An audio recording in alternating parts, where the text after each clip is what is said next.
भारत देवी देवताओं का देश है। यहाँ पर धार्मिक मान्यताओं को बड़ा ही महत्व दिया है।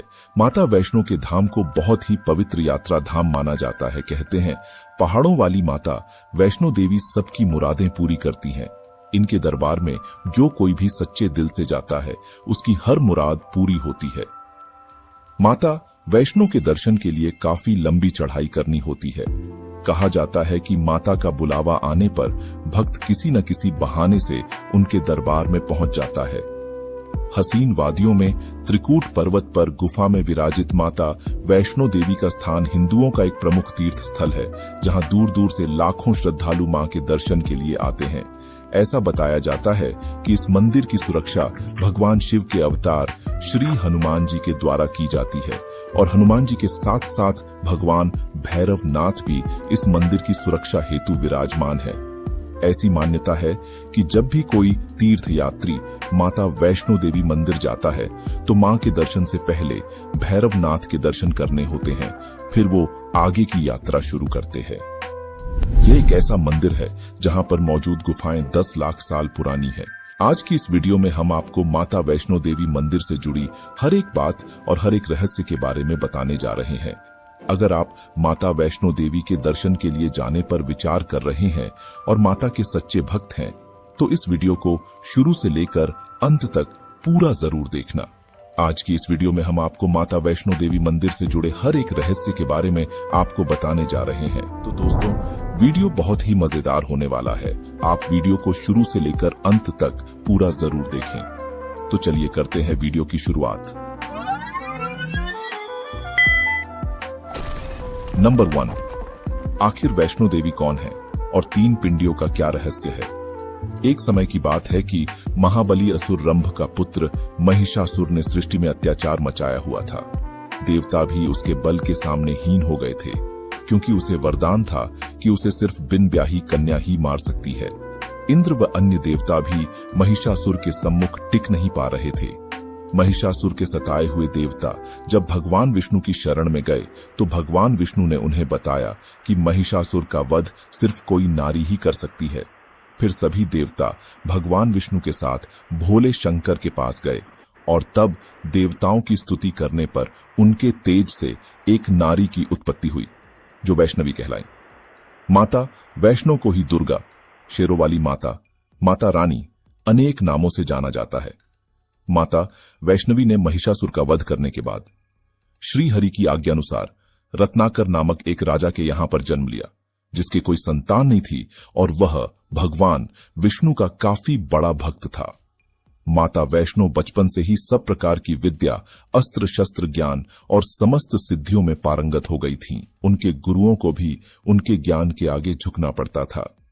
एक बार कन्या वैष्णो को पता चला कि भगवान राम 14 वर्ष वनवास के लिए उनके राज्य के जंगलों से गुजर रहे हैं, तो कन्या वैष्णो ने इसे सही समय जानकर नारायण की अनंत शक्ति में मिल जाने की सोची, क्योंकि वह देव योग से जानती थी कि भगवान राम ही अनादि पर ब्रह्म परमात्मा है। जब कन्या वैष्णो भगवान राम के पास गई तो उनसे कहा कि हे प्रभु, आप मुझे अपनी अनंत शक्ति में स्थान देकर अपने अंदर समा लें। तब भगवान राम ने कन्या वैष्णो से कहा, अभी तो मैं युद्ध के लिए जा रहा हूं, पर हे देवी, युद्ध के लौटने के बाद मैं इस पर विचार करूंगा। कन्या वैष्णो भगवान श्री राम की बात पर विश्वास करके घर चली गई। जब भगवान राम रावण के साथ युद्ध समाप्त कर वापस लौट रहे थे, तब भगवान ने उस कन्या से एक वृद्ध के रूप में भेंट की, लेकिन भगवान की माया के कारण माता वैष्णो देवी भगवान को नहीं पहचान पाई और उन्हें बुरा भला कह दिया। तब भगवान ने साक्षात दर्शन देकर कहा, हे वैष्णो, तुम मेरा ही अंश हो, पर अभी तुम्हारा आध्यात्मिक ज्ञान अधूरा है। मेरी अनंत शक्ति में मिल जाने के लिए तुम्हारा समय अभी नहीं आया है।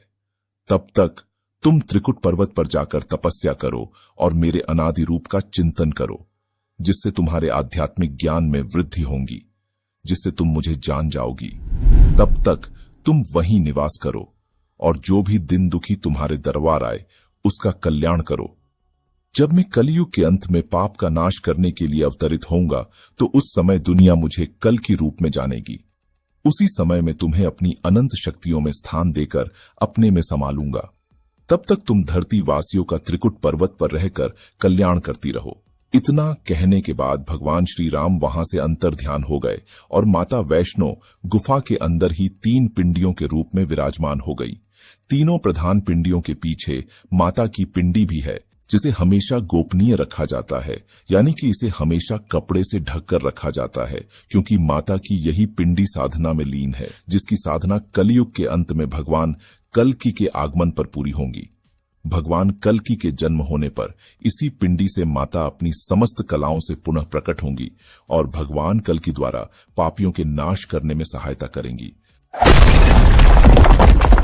नंबर 2, वैष्णो देवी धाम में भैरवनाथ के दर्शन से जुड़ा अनोखा रहस्य। कथा के अनुसार कटरा नामक एक स्थान पर एक श्रीधर नाम का परम भक्त रहा करता था। उसकी कोई संतान नहीं थी, जिस कारण वह बहुत दुखी रहता था। एक बार नवरात्रि की पूजा संपन्न करने के लिए श्रीधर ने 9 कन्याओं को भोजन करवाने के लिए बुलाया। 9 कन्याओं में ही देवी भी एक कन्या के रूप में श्रीधर के घर भोजन ग्रहण करने पहुंची। भोजन के बाद सभी कन्याएं वापस घर लौट गईं, परंतु वह दिव्य कन्या नहीं गई। दिव्य कन्या ने श्रीधर को पूरे गांव को भोजन के लिए निमंत्रण देने को कहा। श्रीधर ने कन्या की बात मानते हुए पूरे गांव को भोजन का निमंत्रण दे दिया और साथ ही भैरवनाथ को भी भोजन का निमंत्रण दे दिया। इसके बाद सभी गांव वाले जब भोजन पर बैठे तो उस दिव्य कन्या ने एक विशेष पात्र से लोगों को भोजन परोसना शुरू किया। भोजन परोसते हुए वह कन्या जब भैरवनाथ के पास पहुंची तो उसने भोजन लेने से मना कर दिया तथा मदिरा और मांस की मांग की। इस पर क्रोधित होकर कन्या ने कहा, यह एक ब्राह्मण का घर है, यहां ऐसा भोजन नहीं मिलेगा। परंतु भैरवनाथ न माना। देवी ने उसकी बुरी मनसा को भांप लिया तथा त्रिकुट पर्वत की ओर चली गई। भैरवनाथ ने दिव्य कन्या का पीछा किया। 9 माह भटकने के बाद एक दिन भैरवनाथ उस गुफा तक जा पहुंचा, जिस गुफा के अंदर माता तपस्या में लीन थी। गुफा की रक्षा हनुमान जी कर रहे थे और उन्होंने भैरवनाथ को समझाया कि वह महाशक्ति है, कोई साधारण नारी नहीं है। परंतु उसने युद्ध हुआ, लेकिन हनुमान जी भैरवनाथ को परास्त नहीं कर सके। माता का पीछा करता हुआ भैरवनाथ गुफा में घुसने लगा। माता ने उसे चेतावनी दी, परंतु वह नहीं माना। इसके बाद माता ने भैरवनाथ का गला काट दिया, जो एक घाटी में जा गिरा। इसके बाद भैरवनाथ ने माता के दिव्य दर्शन कर उनसे क्षमा याचना की। बाबा भैरवनाथ की क्षमा याचना के बाद माता ने उसे वरदान दिया कि जो भी मेरे दर्शन के बाद तेरे दर्शन करेगा, उसकी सभी मनोकामनाएं मैं पूर्ण करूं।